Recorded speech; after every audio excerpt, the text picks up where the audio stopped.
You have got to be kidding me. Just when I thought Ryan Clark could not be any weaker. Just when I thought Ryan Clark could not be any more inauthentic. Just when I thought Ryan Clark couldn't be any more fraudulent. He comes through with an overdramatic fake apology video this morning and confirms what I have been thinking about him all along. Longtime subscribers of this channel, you guys already know, one of my biggest pet peeves, the public apology. I'm not big on apologies in general. I'm not big on apologies in my personal life. Don't tell me that you're sorry. I would rather you show me that you're sorry. And I'm damn sure not a fan of the public apology. To be honest, I'm not big on public gestures, period. The other day, I was looking for a video clip that was on Facebook. Now, me personally, I don't like Facebook. I think Facebook is a disease. I think Facebook's a cancer on society. But because I use so many video clips here on the channel, I keep accounts with all social media platforms. But anyway, I log on to the main Facebook page, whatever it's called. I see this husband and wife, and they are publicly declaring their love for each other. I love you, honey boo. Oh, you're my soulmate. Spank my boodle. Each post, it was like a dissertation of their love for each other. I mean, these messages, they were like 3-4 pages long. Just fine, whatever. I'm glad you're so in love, even if I'm a bit skeptical about it. In my eyes, if you have to publicly convince your Facebook friends of your happiness and love, I got a feeling that you're really trying to convince yourselves.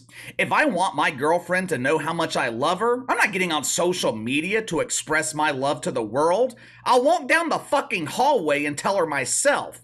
It's not anyone else's business, and to be perfectly honest, I don't think anyone else cares. Maybe I'm the weird one though. Maybe I'm out of touch. I've just never been into public gestures of affection or public apologies, especially when there is absolutely no reason for you to be apologizing. In most cases, there is no reason for a public apology. The person apologizing, they're only doing so because they're folding to social media pressure, or their company's folding to social media pressure, or it could be a combination of both, which is exactly what happened this morning with Ryan Clark. I initially came across this story yesterday afternoon. Even though some conservative media outlets were criticizing Ryan Clark for taking cheap shots at Tua Tagovailoa, I didn't see the big deal, which is why I passed on the story. Ryan Clark is a frequent target here on the channel, but I wasn't gonna criticize the guy. I wasn't gonna dump on the guy for doing the same thing that I do here every day, making jokes about public figures. At the end of the day, that's all this was. A joke, a harmless joke. Monday on NFL Live. Well, Casey, what is NFL Live? It's another show on ESPN that no one watches. They usually feature the beautiful Mina Kimes and her insufferable analysis of the NFL. Reasons unknown, ESPN gave her the day off on Monday. Maybe Mina was polishing her stilettos getting ready for the NFL season. Maybe she was body surfing with her emotional support baboon in the choppy waters of the woke sea. Who really cares? There were 4 male birthing persons on the panel of NFL Live on Monday. One of them appeared to be Marcus Spears. I recognized him from the leftover glaze on his tuxedo. Mark Spears, he's one of the biggest consumers of the donut diva Brian Stelter specialty, the glazed wiener. The others were Ryan Clark, Dan Orlovsky, and some other dude. It's been so long since ESPN's created a star, it's difficult keeping up with the names and identities of all these unknowns. The topic of conversation, it was the physique of Tua Tagovailoa. That's a fine piece of man meat. Look at those arms. How I wish I could be a piece of hair so I could rest my head on those masculine arms. Ick, this man oozes toxic masculinity. I prefer my men like Bob Greiner. During this painfully boring segment, Ryan Clark, he started to take cheap shots at Tua, cracked an innocent joke towards the end of the segment. Now, I'm not going to warn you to finish your water or your coffee because there's just absolutely no chance that you are going to laugh at this joke. It's the type of comedy that's become typical at ESPN, the type of comedy that no one finds funny. Watch for yourself. I'll tell you what he wasn't doing. He wasn't in the gym. I bet you that. Come on, He wasn't with me shooting the He might have spent a lot of time at the tattoo parlor. He was not at the dinner table eating what the nutritionist had advised. Oh, my God. He looks happy. Okay. He is thick. He thick. Little Yeah, thick. he's built like a girl work at Onyx in Atlanta right now on the bottom.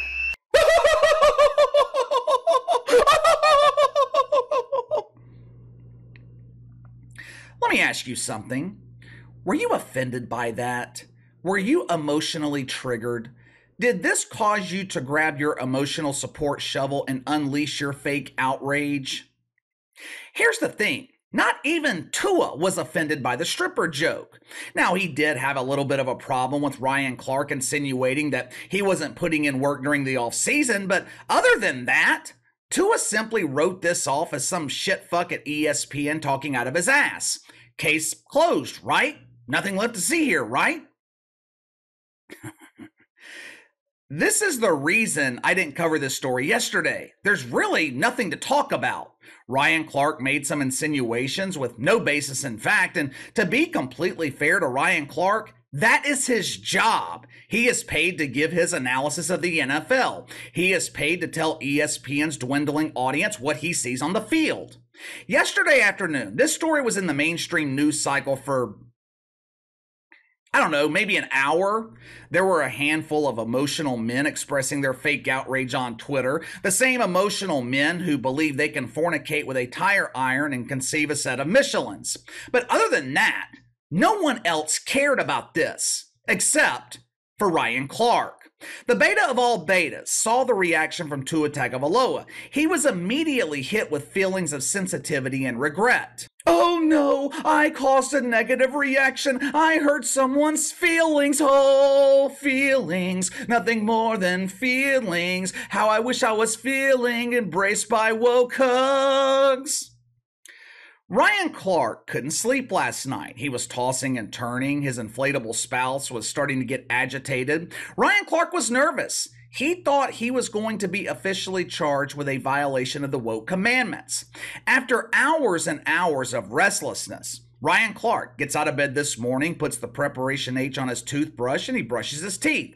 He grabs his phone, anticipating all the outrage that he could be receiving. But instead of seeing fake outrage, Ryan Clark saw the worst thing you could see for someone who's addicted to attention. Nothing. No one was talking about this story. No one cared. In order to bring attention to himself and get his name back in the headlines, Ryan Clark decided to film an emotional apology. He surrounded himself with onions to guarantee the flow of tears. He dug deep into those repressed memories of being a victim of mythical racism. He turns on the camera and proceeds to completely humiliate himself. Watch for yourself. If this man has to answer questions about it, if so many Miami Dolphins fans are offended by it, then people ain't taking it as a joke. So let me be very clear. If I've offended you, Tua, if I've hurt you, if I've disrespected you, if anybody that supports and loves you feels some sort of way because of what I said, I truly apologize. Now, don't get me wrong. My ego was involved. When Tua was asked about how he felt about these comments, and he said, keep my name out your mouth. Yeah, my first thought is, or what? Or he says he's scrappy. I think to myself, man, I fed my family on violence. I ain't tripping on that. But that's the pride that doesn't enable me to see what this dude's going through. The constant criticisms, the constant scrutiny, constantly being questioned, feeling the stress of always having to prove yourself. So to the Miami Dolphins, to head coach Mike McDaniel, who I have a ton of respect for, but most of all, to Tua Tagovailoa and his family, I deeply apologize. But just know, I wasn't questioning the way you work. What an embarrassment. If I'm Ryan Clark, I am embarrassed with myself. First of all, let me tell you something. If you're offended by something I say, if you're offended by some innocent joke, that is a you problem. It is not Ryan Clark's responsibility to cater to the feelings of NFL players. It's not his responsibility to cater to the feelings of fans of the Miami Dolphins. His job is to analyze the NFL. And unlike Mina Kimes, Ryan Clark, He is more than qualified to analyze this league. This dude's a Pro Bowler. He won a Super Bowl. Now, I might not agree with some of his antics. I might not agree with him politically, but I do respect Ryan Clark's knowledge of the NFL. If he feels like Tua's not working hard enough, then that's what he should tell the audience. Don't apologize for doing your job. And did I hear Ryan Clark say that he fed his family on violence? What violence? Did I miss something here?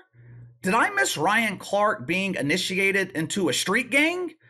I don't remember ever seeing Ryan Clark in a fight. So I'm not sure how he fed his family on violence. He then tries to tap into Tua's emotions. Oh my God, Tua, I'm so sorry. I'm adding to his stress. This man is feeling so much pressure. He has to constantly prove himself. What professional athlete is not feeling that same pressure? Again, what the hell's Ryan Clark apologizing for? You know how many times I have heard someone at ESPN criticize Zion Williamson over his weight? Kendrick Perkins is the size of a refrigerator, yet he is constantly criticizing Zion over his weight. What's the difference between that and this situation between Ryan Clark and Tua? The only difference I see is Tua actually responded. Zion doesn't ever respond, so using that logic, talking heads at ESPN only publicly apologize if someone responds? Towards the end of the apology, Ryan Clark claimed that he was not questioning the way Tua works, his work ethic. But isn't that exactly what you were questioning? Didn't you say he wasn't spending enough time in the gym? Sounds like questioning work ethic to me, which is fine. That's your job. But let me tell you what I think happened here. First of all, this apology was nothing but inauthentic bullshit. It was another dramatic performance by Ryan Clark, who seems to be looking for a career in Hollywood as an actor. But let me tell you what this is. This is another case of ESPN completely overreacting to social media. We have seen this same scenario time and time again at ESPN. One of their talking heads says something that's not even remotely offensive. Dozens of wanker spankers express their fake outrage on social media. Executives at ESPN panic and force an inauthentic public apology. How many times has Skip Bayless apologized to LeBron James? How many times has Stephen A. Smith apologized to Dak Prescott or the Dallas Cowboys? Is ESPN really creating this environment where their talking heads have to apologize anytime they offend a professional athlete? No wonder no one is watching this network. But give me your thoughts. Ryan Clark, he takes some cheap shots at Tua. He tries to be a comedian and fails miserably. Instead of owning what he said like a man, he turns around and apologizes to Tua, Mike McDaniels, the Miami Dolphins, fans of the Miami Dolphins, Shirtless Steve, Emotional Edward. Hell, this dude just apologized to everyone. Was there any need for this apology? Do you think Ryan Clark was sincere? Or was this just another dramatic performance and another desperate cry for attention?